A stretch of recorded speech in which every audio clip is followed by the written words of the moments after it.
I think it's good. Are you sure? Mm-hmm. Okay.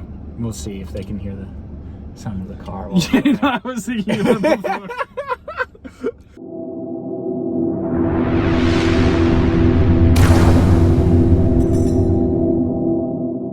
So, welcome to the first episode of this new YouTube channel that I'm doing. I don't know what it's going to be called yet. I'm thinking Future Saints of the Catholic Church, but I don't know if the people I'm interviewing will let me call it that. So, amazing people who live amazing lives within the Catholic Church. We'll name it that for now. It's a mouthful. I know.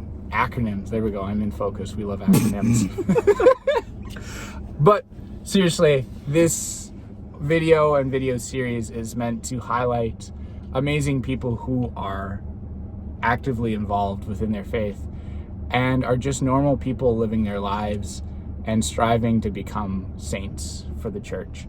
I'm here today with my best friend, Teagan. So we came into seminary together, and then now we're both ex-seminarians and both focused missionaries. Yay. I'm still getting used to that title. Yeah, so am I. But we're here actually waiting to go see a movie. And I was telling him about this project and actually asked him, and I'm like, you want to do it right now? And he's like, in the car? I'm like, absolutely. So this will be the pilot episode. And my hope is for it to be about 10 to 15 minute interviews with these people. So that way it's shorter, but you can still get to see and meet them. So I guess you want to kind of introduce yourself and a little bit of a backstory, like how did you get involved with the Catholic Church?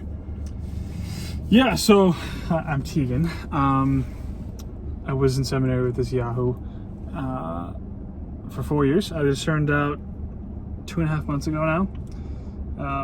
I grew up in Rochester, Minnesota, kind of. Also like Idaho / a lot of areas around Rochester. I've moved a lot. But Rochester is for the easiest answer. Then I took a gap year after high school, then joined seminary, and then exited seminary.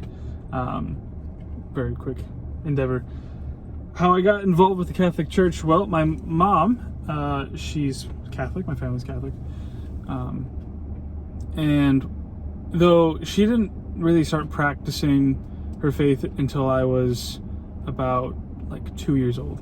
My parents were divorced, and my mom's mom died, so my grandma died, and so she needed to come back to Jesus. She just felt that draw. There's a piece there. She had a lot of friends who encouraged her to come back to church. And when I was 5, I got baptized. So I remember my baptism, which is pretty cool. I guess not a lot of people can say that. But then from then on, we became a Catholic household.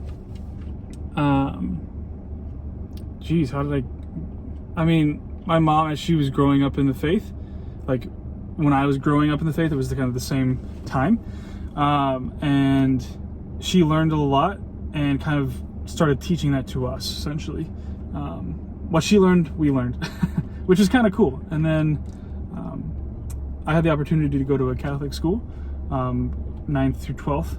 And it was really there that I learned more about my faith. Obviously, you have like Mass and, really much just Mass on Sundays for me at that time. I didn't really do anything other than that. Really kind of sidelined my faith until I went to high school and I started learning. I love theology. I'm a quasi-intellectual, so I'm not super intellectual or heady. Yes, you are. He is. But I do enjoy that kind of aspect of the faith, and I'm drawn towards that.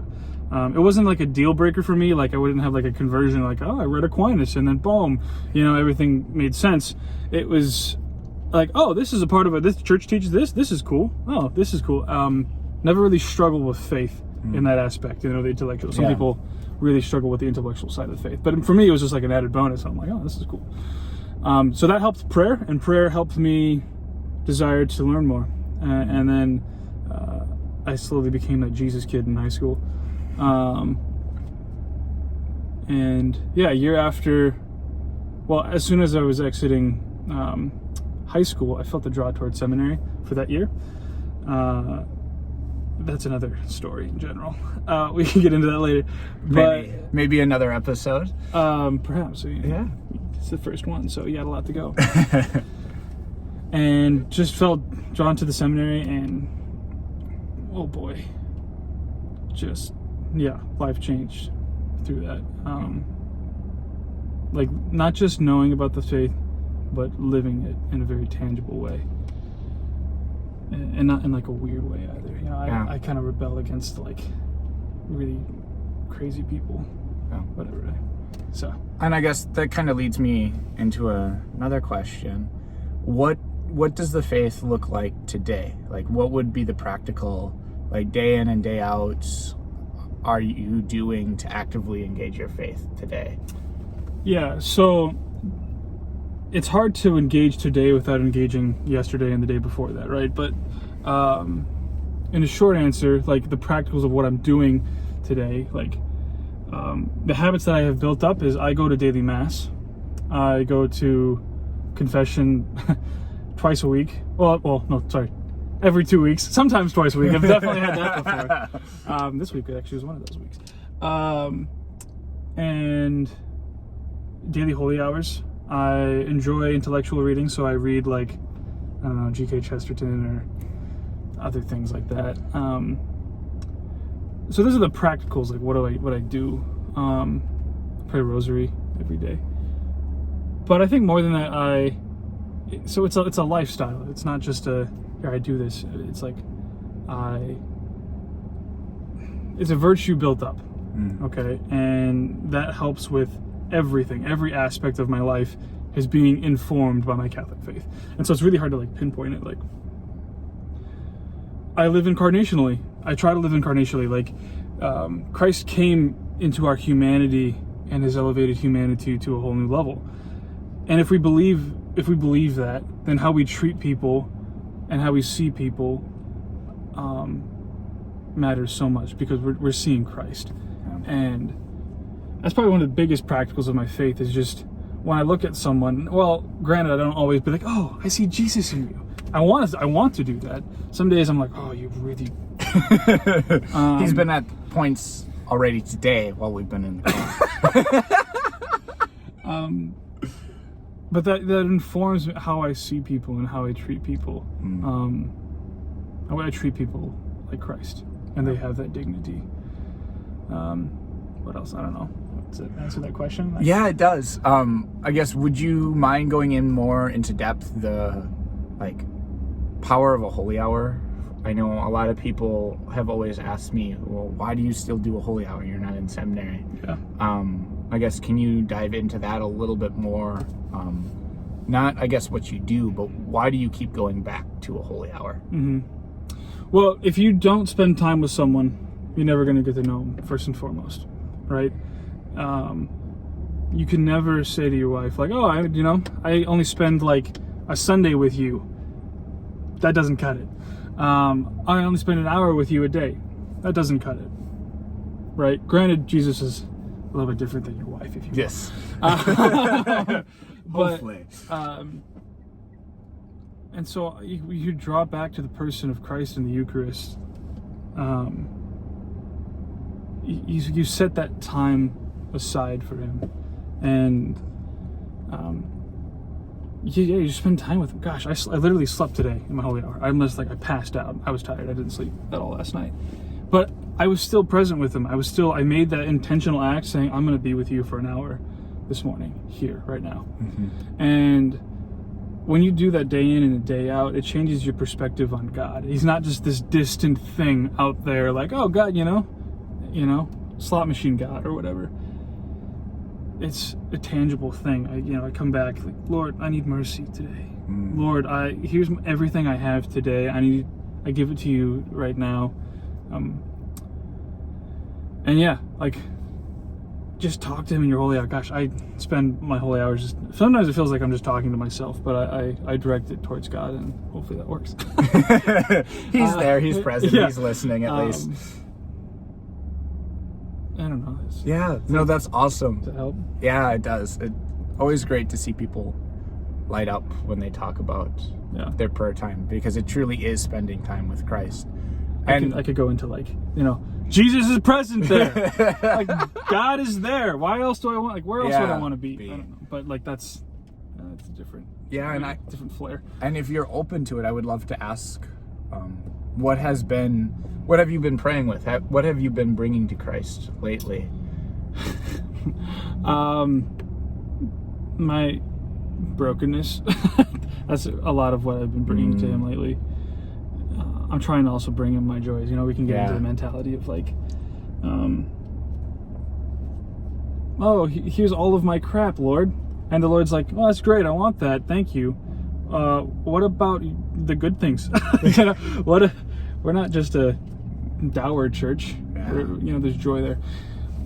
So yeah, definitely bringing my brokenness to him and being okay with that. My favorite saint is Saint Teresa of Lisieux, other than Mama Mary and Saint Joseph. Of course, they always take precedence. But yeah, Therese, just really emphasizes on loving your littleness, and I can't get away from that. It is how I interact with the Lord and how I see myself. It's like not because I can struggle with perfectionism in prayer, and this summer has been one of those summers where I feel it. I feel like all of my failings, my weaknesses, and it's like it's tangible to me, and so I know that I can't get rid of those myself. I can't. I've tried so many freaking times. I just can't. And so now I'm learning to be okay with my brokenness and all my weaknesses, and not be okay with it, but like to love it. Yeah. Precisely because that is where Christ meets me, and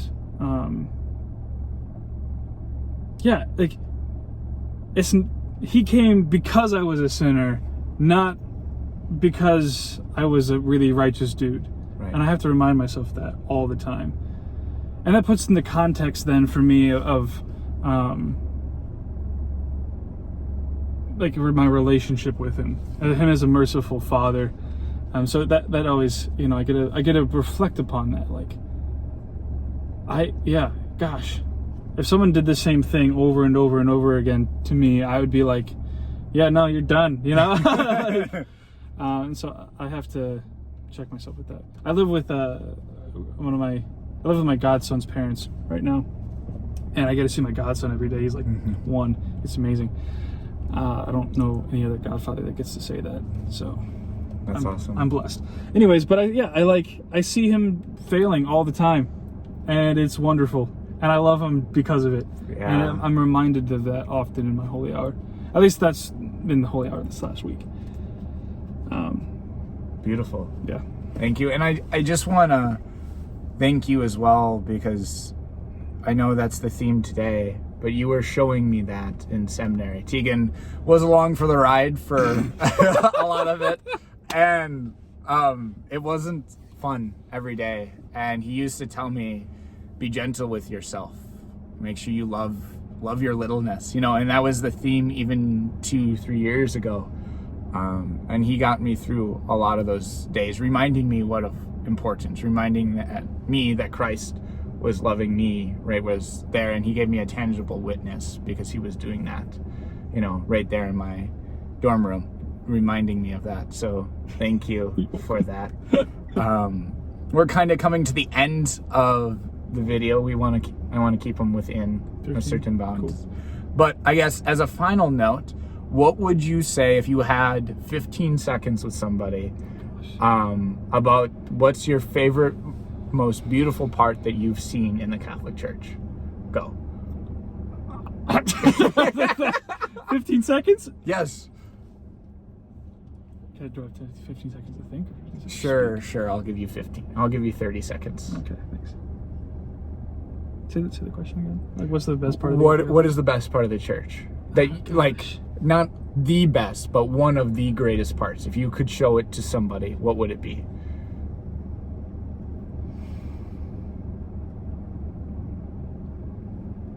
It's all a gift. Beautiful. I think that's what I would say. It's a gift.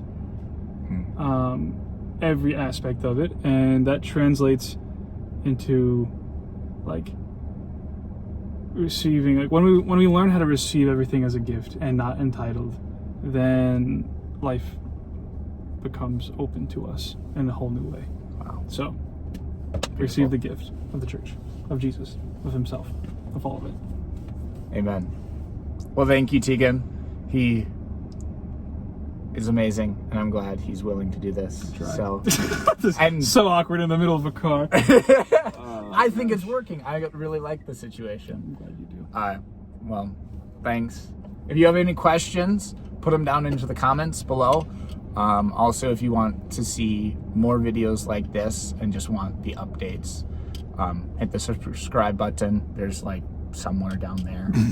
I'm new to this whole YouTube stuff, so find it. But yeah, put it in the comments below if you have questions. I'll bring them back on and we can answer them. So let's go. Thanks, guys.